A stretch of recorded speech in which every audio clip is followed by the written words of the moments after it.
Hello, everybody. Welcome into the NBA Front Office Show. The countdown is on. Preseason is almost here. The NFL is back tonight. It's an exciting time in the sports world. I'm Trevor Lane, joined by Keith Smith. If you haven't subscribed to the Front Office Show yet, please make sure you do so over on the YouTube channel, as well as the podcast site, Apple Podcasts, Spotify, wherever you listen to podcasts. Today, we got to talk about a lot of stuff. We got to talk about Evan Fournier actually turning down an NBA deal. We got to talk about Steph Curry owning an NBA team. Who could he partner with? I have some ideas. And then a no-show at camp, a camp holdout in the NBA, not the NFL. In the NBA, we've got a camp holdout to talk about here. Kind of camp holdout. Let's be very clear. For podcast listeners, Keith did air quotes there for camp. So, in fact, let's just start there. Brandon Ingram, the Pelican that no one wants, apparently, because they couldn't find a trade for him. Look, there's a lot of – Brandon Ingram's a very good player. There's a lot of contractual stuff, the new CBA coming into effect, all of that. But there was a informal camp, voluntary camp, but the Pelicans didn't think that Brandon Ingram would be there, and he did not show up. Is this a new contract thing? Is this just Brandon, because he does want an extension? Is this just Brandon Ingram not happy with the Pelicans? Maybe he got the date wrong. I don't know. He overslept. Keith, what do you think is going on here? Yeah, my guess is this is probably some amount of I don't want to get hurt and ruin any chances I have of getting traded. There's probably some of that in there. We heard Damian Lillard talked about it in an offseason interview about how he didn't do anything while waiting on his trade from the Trailblazers last year, and he felt like that had him way behind as the summer started, but he didn't want to risk getting hurt and having anything mess up his option to get traded, I guess, opportunity to be traded. So I'm guessing that's probably mostly what it was with Ingram. This sounds like mostly organized by players to get together.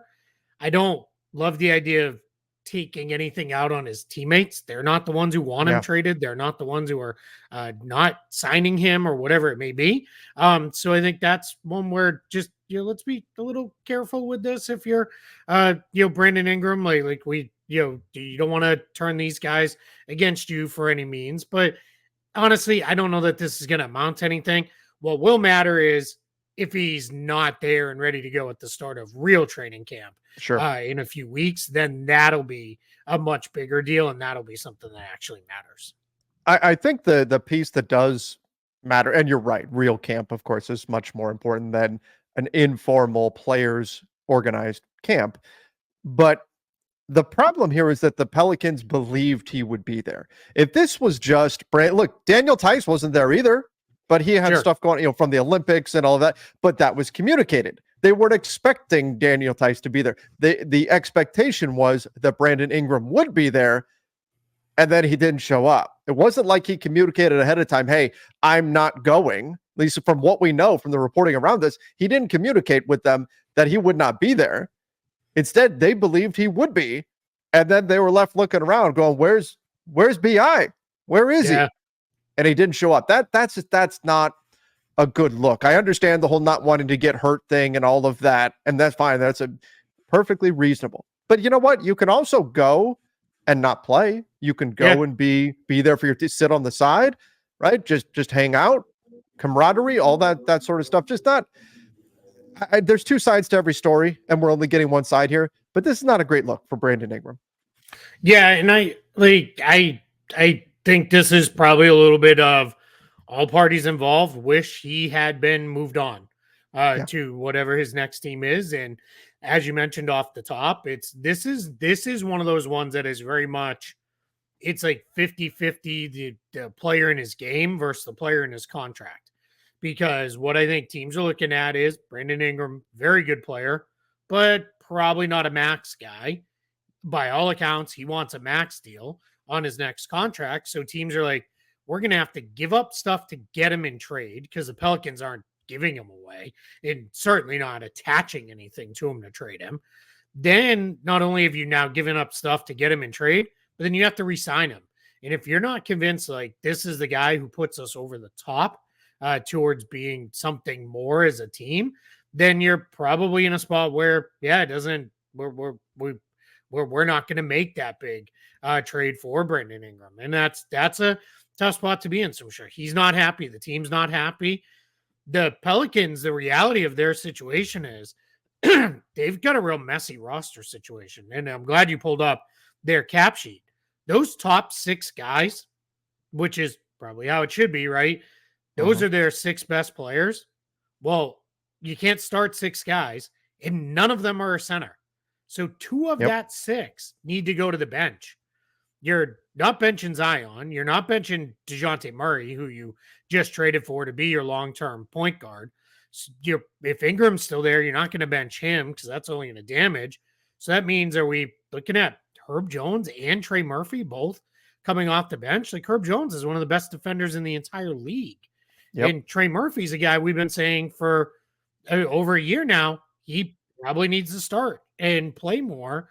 So it's just that this Pelicans team is a really good example of, it's not about collecting talent in the NBA. It's about collecting talent that fits. And if you don't have talent that fits and there's not enough minutes for everybody, it can get real ugly real quick.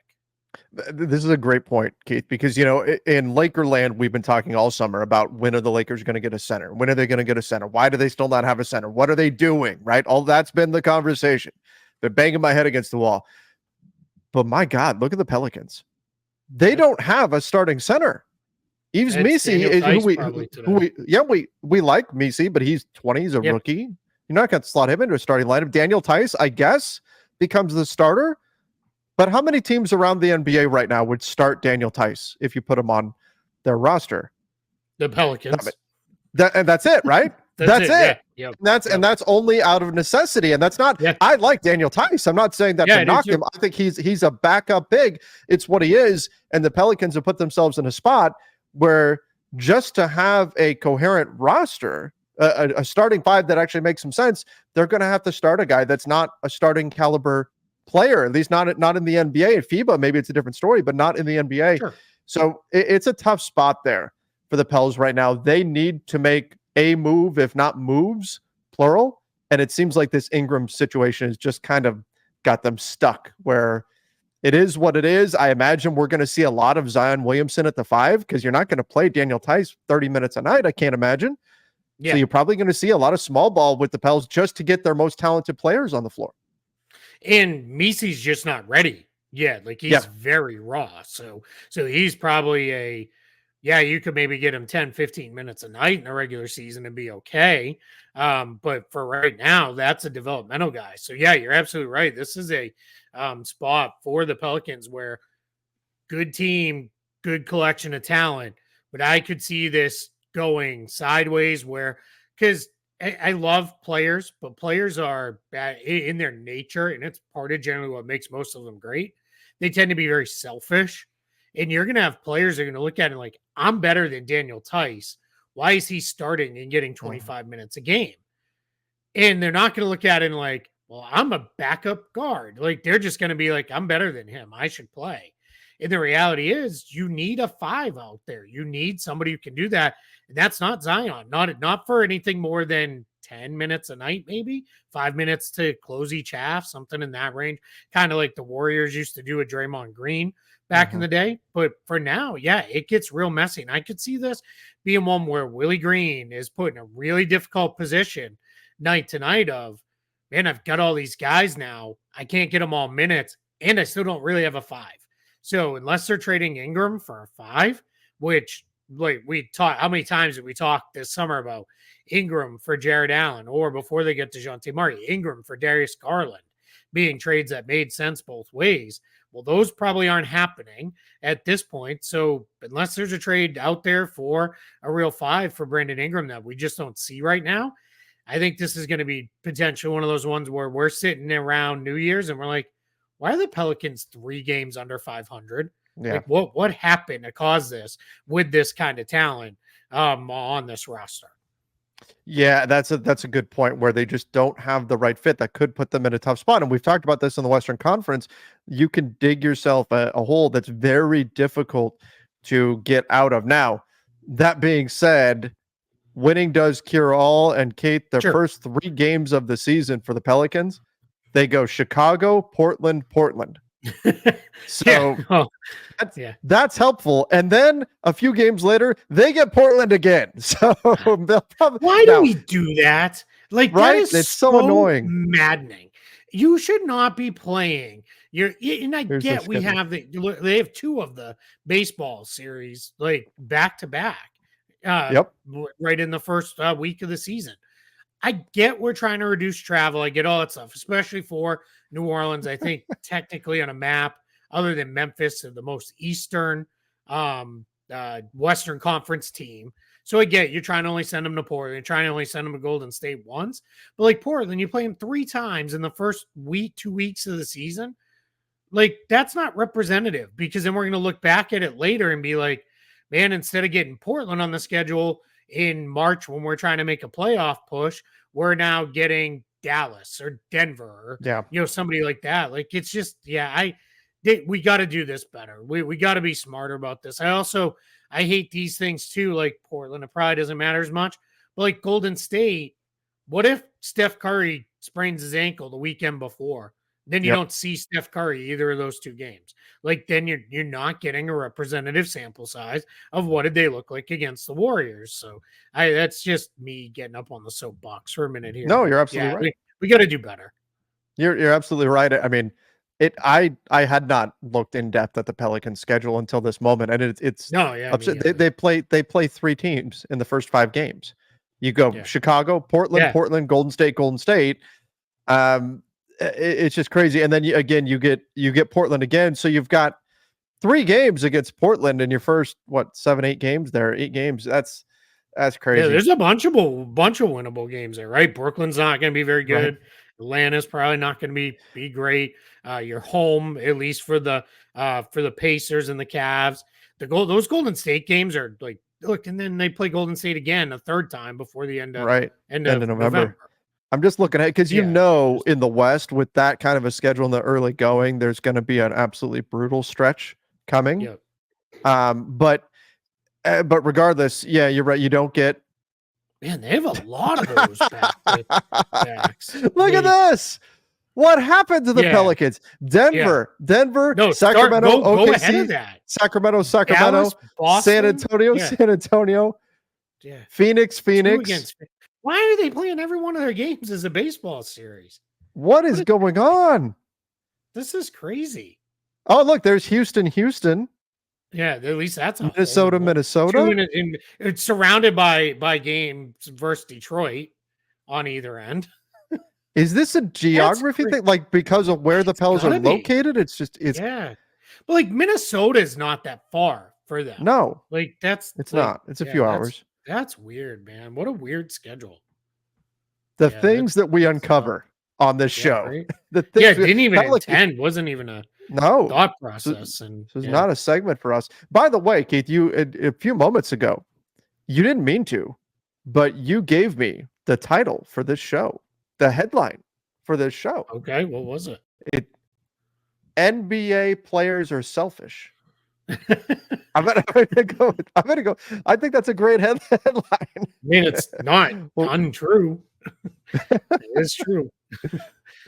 And I don't even like I said, I don't even mean it in a bad way. Like, it's part of how they get there, right? It's like when you say like they're competitive to a fault. Like, that's true. If you're not super competitive, you're not making the NBA. Like, nobody just drops in as like even the guys who don't care enough to get there. Like, that's then some of them, especially they get paid. And yes, there's a long history of guys who all of a sudden got paid and they're like, I'm good. Like, I don't need to work very hard. I'm kind of over this. So, yeah. Who's the first player you think of when you say that?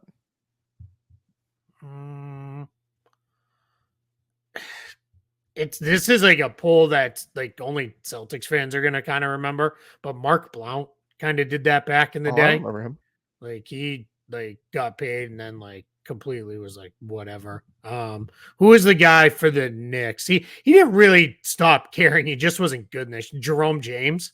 That Remember was the that? first one. I Yeah, just pulled up on my screen his player profile. that's funny. Jerome James, who got a big contract off of one playoff series. That was the first guy I thought of For the Sonics, for the right? Sonics. Yep. Yeah, and then that wasn't as much a he didn't care. It's just he just actually wasn't good, and the Knicks, And, and and paid credit him to him, I because he guess, for played well. capitalizing on one good Yeah. playoff series. Right. I think the Sonics did that with Jim McElvain back in the day. I think he played well for somebody else, and the Sonics overpaid him 1 year. So yeah, the Sonics are the first team I ever think of with the whole a guy starts, it's almost always a center, starts, plays like the first 5 minutes, and then never plays again. Because they did that with Irvin Johnson. Remember that back in the day? Oh, I remember like him. He would Yep. start games, and then it was like Sam Perkins would play like the rest of the minutes for that Sonics team. So man, those Sonics teams, they were so fun back in the when they made that run. They got the Bulls in the finals. That 1 year with Luke Ridnour and stuff when they were really good. Or are you going back even farther? I was going back way further than that, like back to the Peyton Kemp years.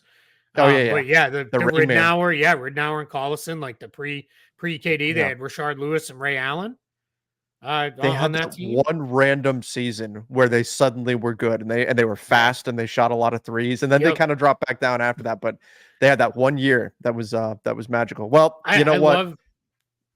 I love that you went to shot a lot of threes because they probably took like 20 a game. Right. I mean, for the era, they shot a lot of threes. I 100% knew what you meant. It's just very funny. I always think about the 2002 Celtics, that team that went to that, very surprisingly went to the East Finals that year, and it was like, whoa, these guys are in the East Finals. They lost to the Nets before. Whoops, did I disappear for a moment there? No, I got you.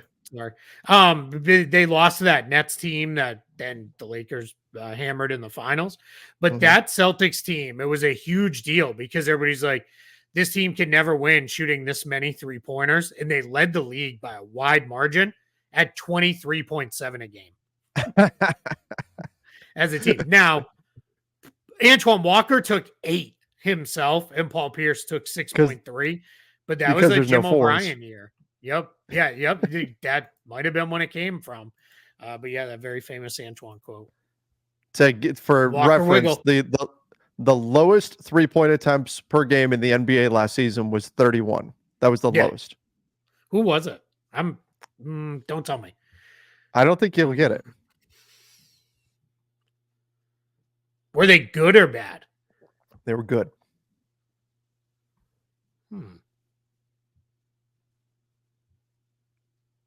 I don't know.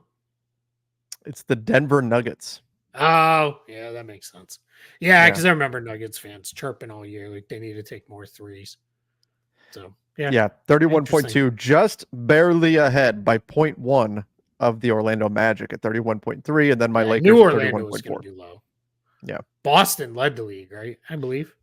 Yes. Yeah, they led the league with 42.5. They led the league by 3 attempts per game. Yeah.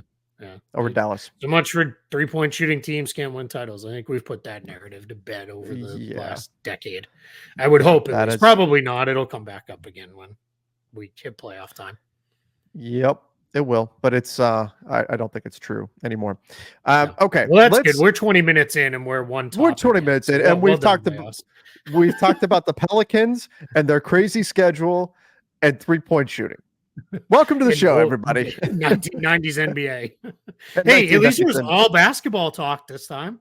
That's true. We weren't talking hoops. There was no scheduled nonsense or unscheduled nonsense that wound up in the Marvel universe or anything like that. Okay, let's get to this. Let's go. Speaking of 3-point shooters, let's go with Steph Curry. Wants to own an NBA team. Interesting because, well, there's this other guy named LeBron James that also wants to own an NBA team, and they seem to be pretty buddy-buddy this summer to the point where there's been, some could LeBron go to the Warriors? Could Steph go to the Lakers? Some of that kind of discussion. It's extreme. I'm like, it's not happening. Yeah. But could they go in and own a team together? Maybe, I don't know, Las Vegas? Yeah. I think that could wind up happening and wouldn't surprise me at all. Yeah, I completely agree with that too. What's if he's done playing. Yeah, correct. Yeah, obviously. Yeah. Because I don't know if you saw, there's a rumor out of Boston today that Fenway Sports Group, within which LeBron is an investor, minority partner, whatever you want to call it, they are one of the teams that is maybe bidding to buy the Celtics. So there's all these things Mm. about what if LeBron James owns the Celtics? It's not allowed. He would have to He would have to divest that divest. portion of his ownership and all that stuff while he Yeah. plays. You can't even be a player owner on your own team. Like he couldn't buy part of the Lakers right now. Now there is in Right. the CBA, there's that fund players can Mm-hmm. invest into to own like a portion A of share. teams, but it's not like you're the direct owner of the team, because imagine the salary cap circumvention then and be like, well, I'm on a minimum deal now. And Right. but It's anyway, no more so than if you own stock in Ford. Are you making decisions for Ford? Are you owning the company? Not really. yeah, I mean, that's exactly. not Yeah. that. Now, what I do think is really cool is players between salaries and endorsement money. They manage their money. This is no longer like, yeah, really, they're gonna buy a team. Like these guys are gonna have, if they do it right, they're gonna be in the billions when they Mhm. retire. Now we're gonna see players obviously like Luca and Wemby and those guys, they're gonna make $1 billion in NBA salary alone. By the time they retire, just with where all the salaries are going. But with like Curry and LeBron, because remember when Jordan was like, I'm gonna buy the back when it was the Bobcats, Yep. and everybody's like, well, that's only MJ because he's like, because of Jordan brand, he's made $1 billion More off money than he did playing for it. basketball. Yeah. Yeah. And there was like, no one else is gonna get to that point to be more than like a minority investor. Now we're at the point where like, yeah, you could have 2, 3 players come together, buy a team, and then probably have to bring in one majority partner. But like they can be heavily invested and involved at a level where they maybe couldn't have been previously, which is kind of cool Yeah. to see it kind of come together that way for guys. It's just, take care of your money. That's going to be the important part, because otherwise you're not buying anything. You know what would be fun is if Steph became part owner in Seattle and LeBron became part owner in Vegas, and then they can continue playing against each other even after Yeah, they're like they're the little not actually on the rivalry court. there. Yeah, That'd be that'd fun. be fun. Yeah. That'd be fun. Yep. Okay, let's jump over to this former Laker, more recently former Utah Jazz player, but Talen Horton-Tucker signs with the Bulls. Now, Keith, there was some misreporting on this. This is not actually a partially guaranteed deal. This is just a camp deal for THT, which Chicago Lakers fans got a little bit of a chuckle out of the irony that the Chicago Bulls just traded away Alex Caruso and then in some ways kind of replace him with Talen Horton-Tucker, because we all know about the epic mistake the Lakers made years ago. But nonetheless, Talen Horton-Tucker to the Bulls, still a very young player, and I mean, he's talented. I hope that he gets an opportunity to catch on with the Bulls team that is obviously in the middle of transitioning more towards a youth movement and a rebuild. They're not there yet. They still have some moves they need to make with Zach LaVine, with Vucevic, but THT, he'll get a shot here in camp to prove himself to Chicago, which is his hometown, by the way. That's what I was going to say. Yeah, Chicago kid, too. Here's my issue with this. Where in the world does he fit on a team that's already got way too many guards as it is? Very true. Right? Because that's his really only role in the NBA that he's been successful in is as an on-ball playmaker scorer. Because he can't shoot, so he can't play off ball. So you really need him to be on ball. Well, you're starting out camp behind Kobe White, Ayo Dosunmu, Lonzo Ball, Zach LaVine, at either of the guard positions as far as being an on-ball guy. So that's tough. I don't know. I don't necessarily see him cracking even the Bulls roster. Maybe he goes to the G League with them. And what he's probably looking at is, if I'm going to the G League, I might as well do it at home and be home, and I'll play for the Windy City Bulls of the G League, and we'll figure it out. And maybe even thinking, hey, maybe they move on from Lonzo. Maybe they finally get a LaVine trade done, and then something opens up that way for me to, join the team and crack the rotation that way. And if that's how it comes down, okay, sure. Like then no real, issue with this for him. I think it is pretty telling. One, he had to take an Exhibit 10. I think anybody who knows, basically for the life of this show, I'm just not a big fan because he can't shoot. So I don't like ball dominant players who can't shoot, because it makes everything so difficult around them. But he's still, to me, I would have looked at it and said, yeah, he's at least a minimum guy. Like I wouldn't have thought, but there's just nothing out there for these guys right now. Especially guards right now. Yeah, I was talking to someone in the league today, and they were telling me, like, yeah, there's just like, and this is like someone who works with players, and he's like, there's just nothing. No one's even offering anything right now beyond camp deals. This is very akin to Lonnie Walker having to take a camp deal with the Celtics. That's what's being offered up right now. And that's the best you can kind of do. And these guys it's kind of take it or leave it. What they can get. Figure it out. And at least this gets you something and get you close, right? And then from there, you wait and see, does something else open up, or how does it come together? I mean, you're right about the shooting. You look at the 29% from three for his career. Yeah. Did shoot 33% last season, which is an improvement, but still that's not good. That's below league average. Under 40% overall though, which is not good. Yeah. No. Yeah. Not good. And that's going to be a struggle. He's got to improve there. The free throw shooting, 78%. Okay, maybe there's something to that, but that's pretty low volume. We're talking about a couple of attempts per game. But what I wanted to highlight is 3 seasons in a row, he's been a double-digit scorer. Now, just barely, 10 points. Sure. But still, he's been a double-digit scorer for 3 seasons in a row, and he's not getting a spot in the league right now. What do you attribute all this to? Is this the new CBA that's causing this? Or is it just there's too much talent, and this is just another nod to, hey, we need expansion? What is this? I think it's that second one more than the new CBA. Because I don't think... Because if he took a minimum deal and we're like, man, this guy should be getting at least the taxpayer mid-level of $5 million or so, and he was taking a minimum deal, then you could be like, all right, well, that's maybe teams being cautious with the new CBA. I think what we've seen happen, which leads me to your last part of it's definitely time for expansion. Players are playing deeper into their career now than ever before.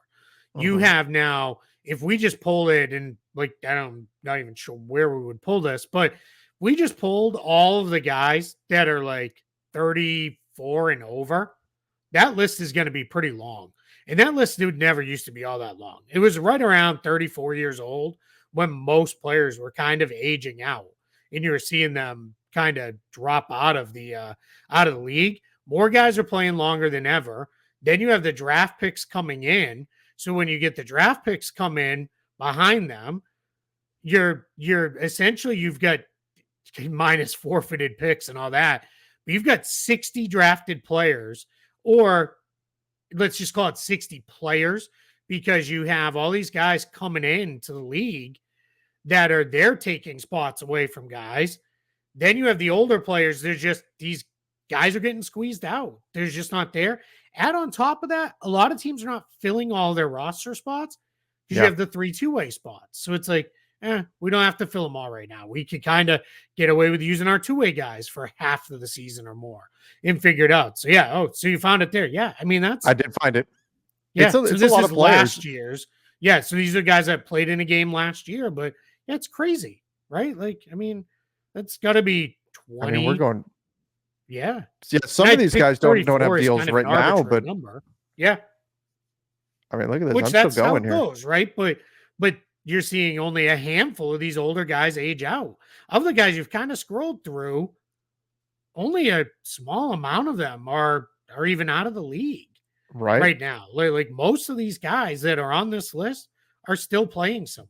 So that does make it harder on guys like Talen Horton-Tucker, who is he's a good player, but he's not a great player. So it just makes it harder for a guy like him to stick in the league because, yeah, he's not old by any means, but what is he, like 23, 24? I believe he's 23, yeah. So a team would rather have a 19 or 20-year-old because maybe that guy becomes something versus, we kind of know what Horton-Tucker is right now. We're not going to invest a lot of time in a guy like him. So, yeah, crazy. Kind of funny that way, isn't it? Like, we've got these guys who are 35 and up in the league, but then you look at a 23-year-old and go, he doesn't have as much upside because he's 23. He's getting old. rather go get a 19-year-old. But it's not wrong, the thought process there. No, It's just sure. a little funny. Yeah. Well, it's not even like a Taj Gibson type, right? Who's like, Right. yeah, we keep him around because he's a great locker room guy and everybody loves him and he's, great to have in the locker room. Yeah. If basketball wise, is HortonTucker more valuable to a team than Taj Gibson? Yeah, probably on the court, but it's almost like our Pelicans conversation. It's not all about that, right? It's sometimes it's about, well, what can you offer us? So a guy like Gibson, he's going to be on rosters probably for another couple years if he wants to be. He's like kind of like a new Udonis Haslem, where it's coaches trust him. And guys, I remember Haslem. There were so many discussions the last like 4 years of his career where he barely ever played. Why is this guy taking up a roster spot? Why aren't we developing a young guy? Well, why it is when somebody's like, we need to have a players only meeting, Eric Spoelstra can walk out with the coaches knowing Haslam's not going to let it get out of control in there. He's going to control that. When Spoelstra rips, I don't know, Tyler Hero when he's a rookie guard because he's made the same mistake, in pick and roll coverage 3 times in a row, Haslam can put his arm around Hero's shoulders and be like, hey, man, you're going to figure it out. And it just means something different coming from the guy who's on the floor with you, the guys in the locker room with you versus the coaches. That's why they keep some of these veteran guys around for years and years and years beyond their useful basketball playing ability. And everybody says, well, just make him a coach. Then your management, right? It's like, right. It's like employees versus management. And it's like, now you're part of management. And it just feels that we've all worked with a friend who got promoted into some management or supervisory role. And then it just felt different. You didn't feel like you couldn't go complain about. I almost really went into bad words there. We try to keep it clean here. You go complain about other people. It's like you can't go complain to your buddy anymore because now he's your manager, right? So it's like, well, I don't really want you to do anything. I just want to gripe about it. That's what happens when players switch from the end of the bench in a sweatsuit to a suit and tie. On the bill. They don't really wear suit and tie, but Not you know anymore. what I mean. As a coach now, so it's just a different environment. Yeah, the times have changed, and it changes when you're changing that role too. All right, let's get over to some unfortunate news here. I mean, we knew bad news was coming in terms of the length of time he would be out. GG Jackson out 3 months for the Grizzlies. Again, this is a Grizzlies team that was ridiculously injured last season, so not the way you want to start off this season, having a guy like GG Jackson out. But fortunately, it's not like a season-ending injury. I know Keith was at day before yesterday. We talked about it's not going to be a Jones fracture. That's what we heard. So it is a 5th metatarsal that he fractured. 3 months, and then hopefully he'll be back. And the good thing is, I mean, silver lining, it happened before the season started. So that starts the clock earlier. Had it happened in October, okay, then you're missing into January, February of the NBA. Maybe then you're not back to the All-Star break. Now at least you start that clock, that 3 months, get him back before the break, and there you go. Yeah, so probably just off of this timeline, but I would guess by the time we actually see him available to play, because this will be 3 months and it's probably a couple weeks of ramp up time.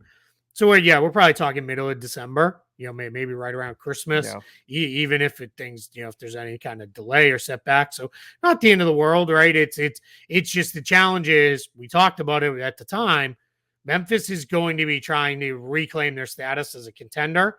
They're not going, if he's behind, this may turn into a bit of a lost season for GG Jackson, where if he could have had a strong training camp, he might have been in a rotation. I mean, he could have even challenged to even be the starting 3 on this team this year. Now, instead, it'll be, all right, let's figure it out. There's probably going to be some G League time coming, but he's very young. I mean, he was one of the younger players in his draft class, so not the end of the world if he's got another year of development in front of him. And that just, the good news is 3 months, not the end of the world.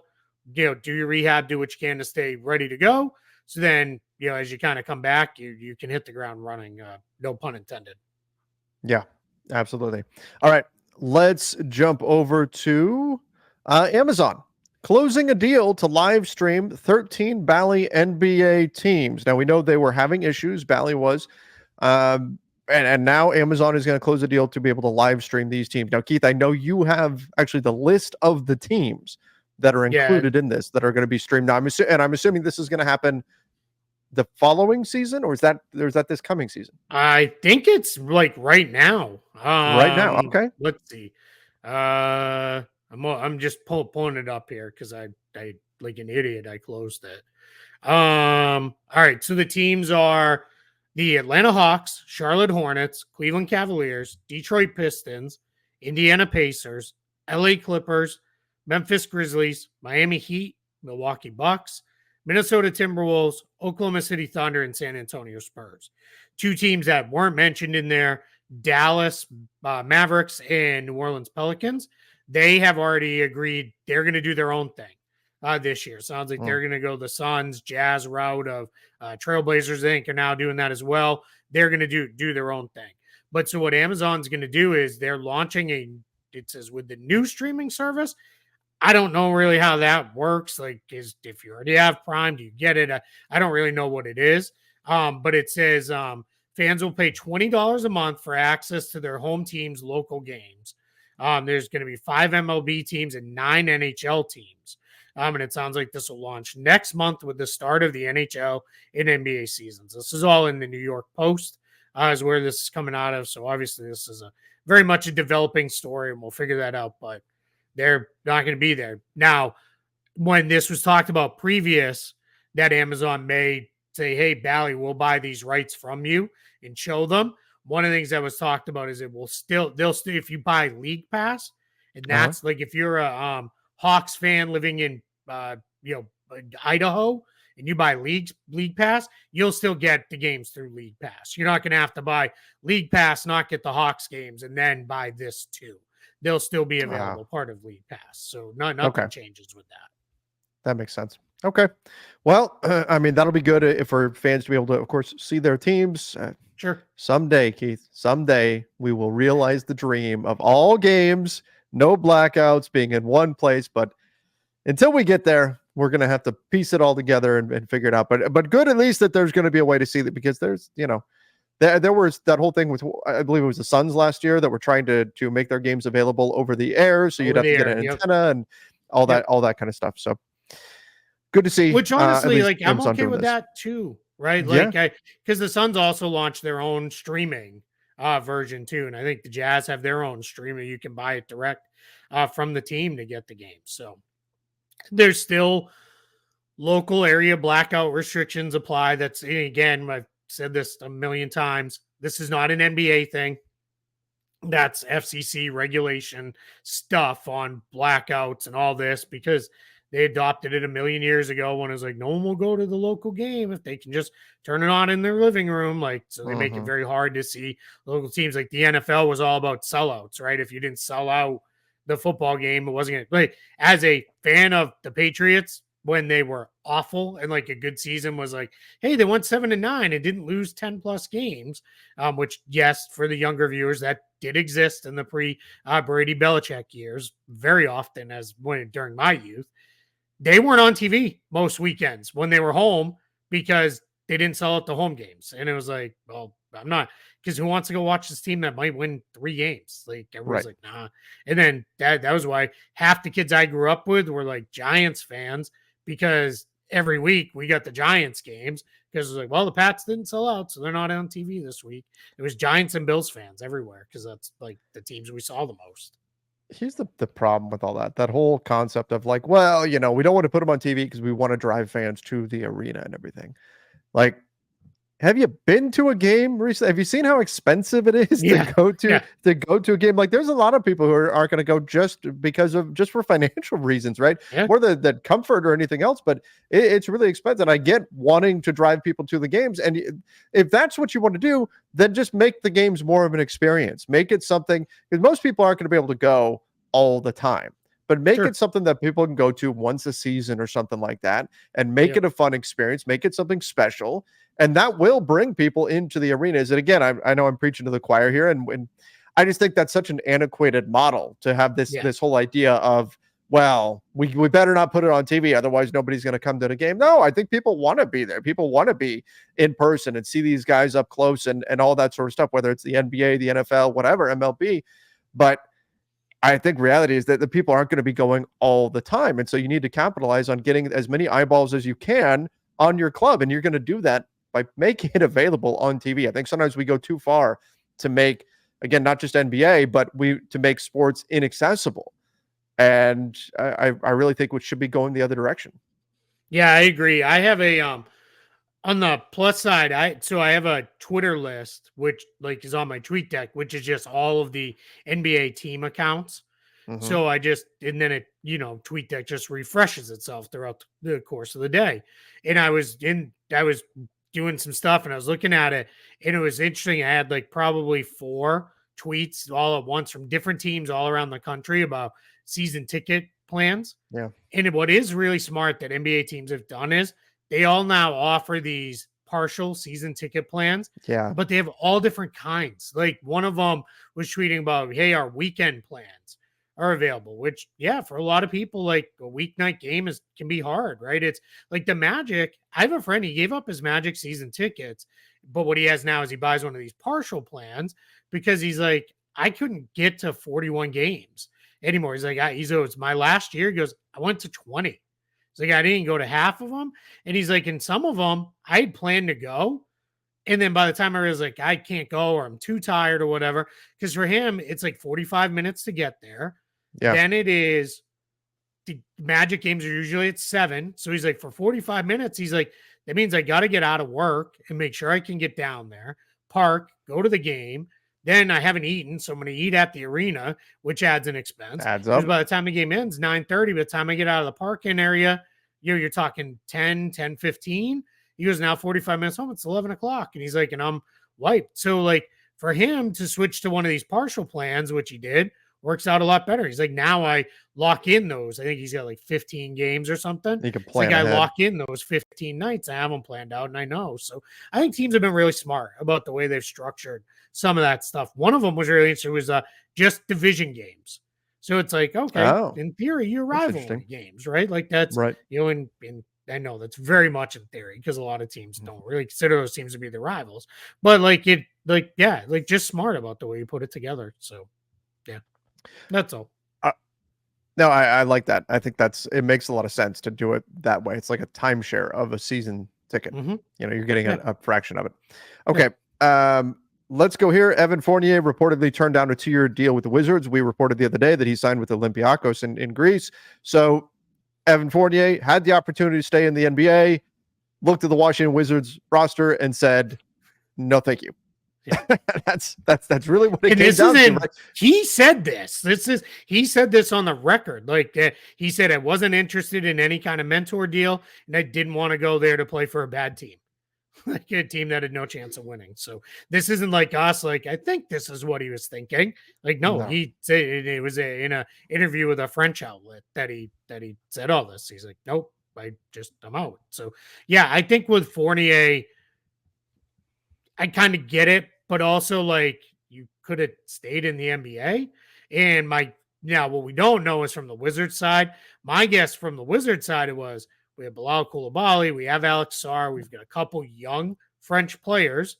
Yep. Let's bring in a veteran French player who can kind of help them along in their career. And for the Wizards, it's probably like, yeah, we're fine. We're going to be bad either way. So giving Fournier a job in a few minutes isn't really going to hurt anything. But he decided he wanted to play. And good for him too, for kind of looking at him being like, I don't need to be in the NBA. He would have made the 2 years, $4 million is reportedly what he got from Olympiacos. He would have got roughly that from the Wizards, presumably if it was just a minimum deal. So yeah, why not? Like, I guess if you'd rather win. And and the reality is he goes and plays well for Olympiacos and is, great. He's going to be a hero over there and he'll do well like Sasha Vezenkov did, right? Where he's like, I'm out of here. I want to go back to Europe. So, why not? And I wonder too, with 2-year deal, but was the second year, non-guaranteed or something like that too, whereas he had 2 years guaranteed with Olympiacos. That could be a factor with something like this. Yep. Yep.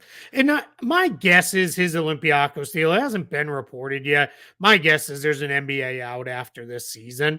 So if he goes over there and kills it, and a team's like, hey, we want to bring you back for next year on a, $5 million a year deal or something, maybe he doesn't. I think the more likelihood is we've probably seen the last of Evan Fournier Probably. in the NBA, but he can play another 5-6 years in Europe and do just fine for himself. All right, let's finish up with this. Mac McClung to the Magic. I more put this in like good on Mac McClung. Obviously, dunk contest champion, fantastic dunker, but he got a partially guaranteed deal with Orlando. But it's more like, what about Markelle Fultz? He's still sitting out there as a guard. Like, it was surprising to see Mac McClung get a deal before, and I like Mac McClung a lot, but still surprising to see him get a deal before Markelle Fultz did. Yeah, I think this is Mac McClung can take this opportunity because he's a G League guy. So for him, it's like, great, I'll come, I'll make something out of this. And then if I make the team, great. Markelle Fultz has got to be thinking like, I'm not going to go fight for a spot, especially not on a team I've been on for the last 5 years or whatever it's been. Because Magic right now, this is their backcourt. Jalen Suggs, Kentavious Caldwell-Pope, Gary Harris, Cole Anthony, Anthony Black, Corey Joseph. That's 6 legit dudes. Yep. Like, there's no room. I mean, I don't think Mac McClung makes the team unless the Magic look at him and be like, yeah, Corey Joseph isn't cutting it. Like, he can't really play anymore, and they move on from him. Then maybe Mac McClung grabs that spot. But otherwise, I mean, those are all good guys. I mean, Anthony Black's going to have a hard time cracking the rotation. And he's a young guard who needs development minutes. So as long as they're healthy, that's a good deep guard group. And that's part of the reason why the Magic are they're good. They have pretty good depth. They've got 10, 11 guys that can all actually play.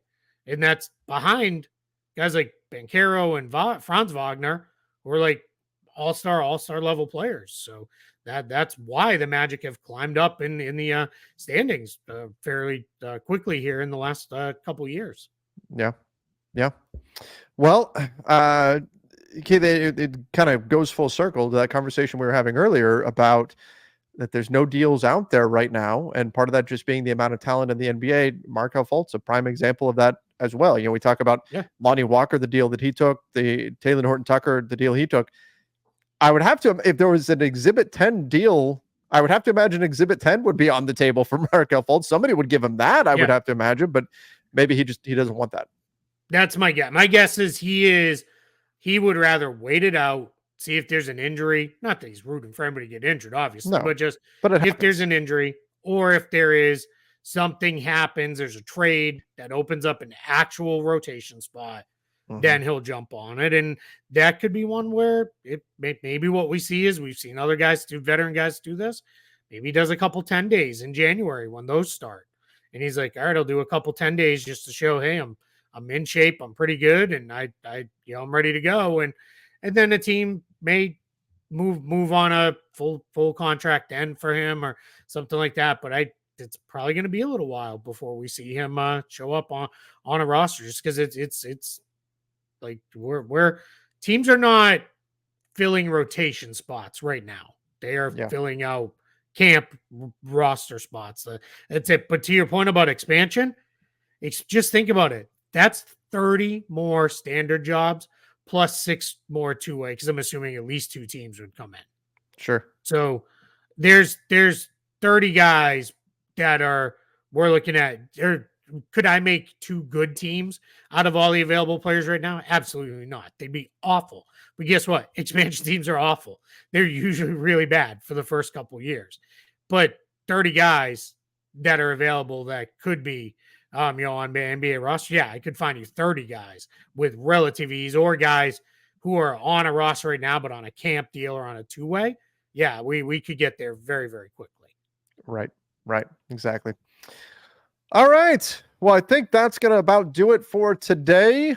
Make sure you guys do subscribe to the channel. Turn on those notifications as well. Hit that like button for us. Those of you who are still watching at this point, we know you guys are the real ones. So make sure you hit that like button.